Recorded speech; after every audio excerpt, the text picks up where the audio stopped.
It looks there are a couple Arctic Cats. We've got Arctic Cats. We've got a group of Polarises and also Robert Lockhart, the L25 on a Yamaha as well. I think that's Masiak in the 26, a familiar number, that 26, that green Arctic Cat, Scott Masiak. As we'll try to get a lineup, there's your Kaisner Contracting pace sled out onto the track to pace the sleds around. We mentioned, Nate, what's happening there. The track conditions have changed. You can see where they put the barriers there, so they want to get all the riders have a look at the track. They haven't been on to see that. That's why that pace sled's out there, and before they charge down into that first corner and get any surprises.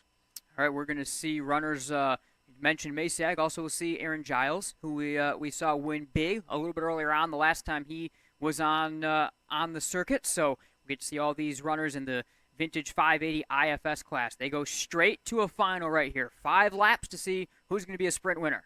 That's Giles in that black 02 machine. He won a checker earlier. And we'll try to get some numbers of the other sleds on the inside. A couple of white Polaris on the inside.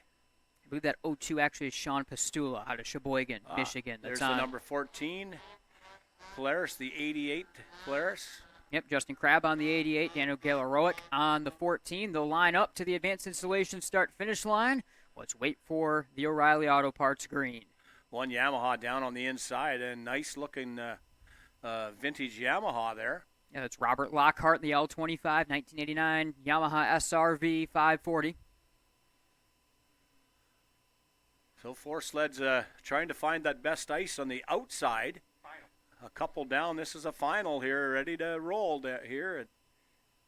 All right, 5-lap final, Vintage 580 IFS. They'll wait for the green. They'll get it. We're off and running. Wow, pretty good start for a couple sleds down on that inside run there, but top 3 kind of throw a blanket over and they head down the back straightaway. It looks like it is Lockhart in that Yamaha that jumps and grabs the first advantage. Justin Crabb in the white number 88 following him in second. He'll try to dig to the inside and see if he can get a bit of a run lined up right here. Hunter Guthrie in the 68 is in third. This is a 3-sled race as we start to work on our second lap. Lockhart bobbled a little bit as he come off turn 4, gathered it back up quickly as he's got company as he heads down out of 2 down the back chute. He had another bobble right there as he worked his way through the second turn, and that has allowed Crabb to pull up one more time. We'll see if Justin's going to have a move for him, diving off in the third quarter. Justin Crabb riding a 1991 Polaris Trail, and he's just trying to fight a little bit lower, had a bit of a wiggle. We come to the third lap, 2 to go. Crabb right there, one little wiggle, and he'll be right up as he pulls up as close as he can as laps wind down. This is the final here as Crabb again starts to close up. Look where he's at there right now, down the back straightaway. Crabb the run off the second turn, down the back chute, trying to find a way past Robert Lockhart. He'll look outside right here. Crabb, big slide, getting way up into the marbles, as we call it, in oval track racing. On the pavement, they'll come across and start the 4th lap. Crabb took a shot at trying to find some good ice out there, and it just that machine just skipped out him. He lost ground, actually, as they head down to the back straightaway. Laps quickly winding down. There's your leader right there on that Yamaha. Lockhart had a bit of a slide as well as he'll find his way off into the third turn, get ready to work his way towards that O'Reilly Auto Parts white flag. We'll see what Crabb can come up with. He may have had his one shot and ultimately just barely thrown it away. White flag in the air as we will work our way towards another finish here in this final. Only takes one slip, and Crabb will be right there to pounce on Lockhart, your leader, as he's safely through turn 2 down the back straightaway. 2 more corners.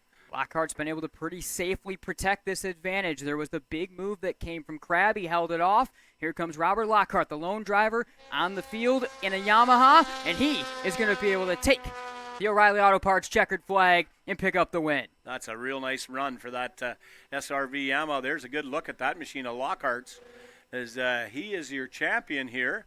That was a final, a 5-lap final.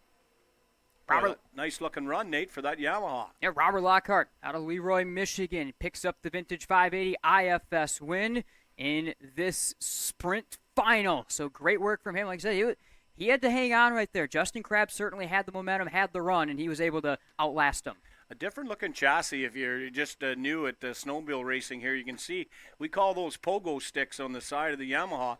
The Yamaha individual shock type suspension as compared to A-arms on a on that the Polaris. So that's the only sled that has a suspension like that. You can see the Arctic Cat with an A-arm type suspension out there and a spindle on the end of it. But the Yamaha, a different design out there, and Lockhart, he gets a victory.